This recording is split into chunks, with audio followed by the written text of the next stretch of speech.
Yo, what's good? Welcome to Streetlight, Finding Your Way Home. Let's be real for a minute. If you're watching this, you know life ain't easy. You know what it feels like to be judged before you even speak. Ever feel like people look at you and they don't see you? They see a label. They see at risk, or troublemaker, or just another kid from that neighborhood. Maybe they look at your address, your clothes, or the color of your skin, and they already wrote your whole story, and it's a tragedy, not a triumph. I get it. We've all been there.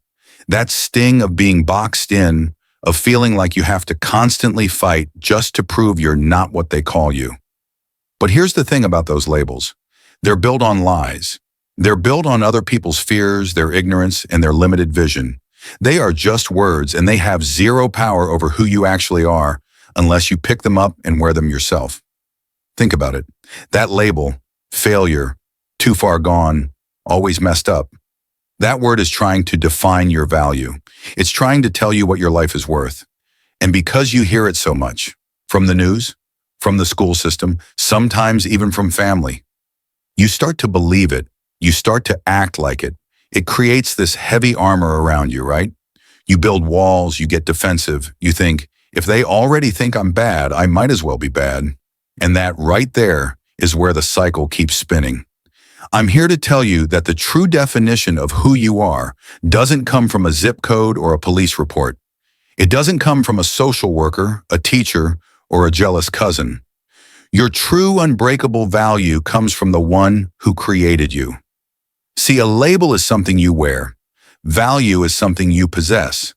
Imagine a brand new pair of Jordans, fresh out the box. They have a high value, right? Now imagine those same sneakers after you've worn them for a year. They're scuffed up, muddy, maybe a little torn. But are they worthless? No. They're still Jordans. They still have the same basic structure and value, plus they have a whole story now. Your struggles, your mistakes, the dirt on your soul, that's just the scuff marks. It doesn't change the fact that you were designed and created by the master designer. And his design is flawless. You are one of a kind. The Bible has a word for this. It's a mic drop moment on all the negative talk we hear. The word says in the book of Psalms, Psalm 139, verse 14, I praise you because I am fearfully and wonderfully made. Your works are wonderful, I know that full well. Read that again. Fearfully and wonderfully made. That means you weren't an accident. That means every detail of you. Your mind, your spirit, your passion, even your struggles, was known and cared for. When God looks at you, he doesn't see a project or a problem. He sees his wonderful work. That label they put on you, it's trash. It's a lie. We need to change where we look for our reflection.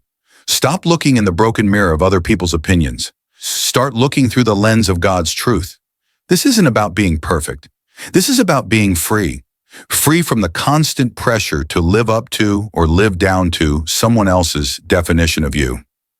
This is about resilience, the ability to fall down, dust yourself off, and say, I am wonderfully made, and this setback doesn't define me.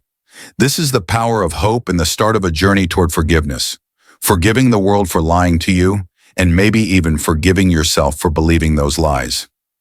So here's your call to action for today. This is where the work begins. First, when a negative label tries to stick to you today, a thought, a stereotype, a word spoken by someone else, I want you to mentally smack it away. Replace it with the truth.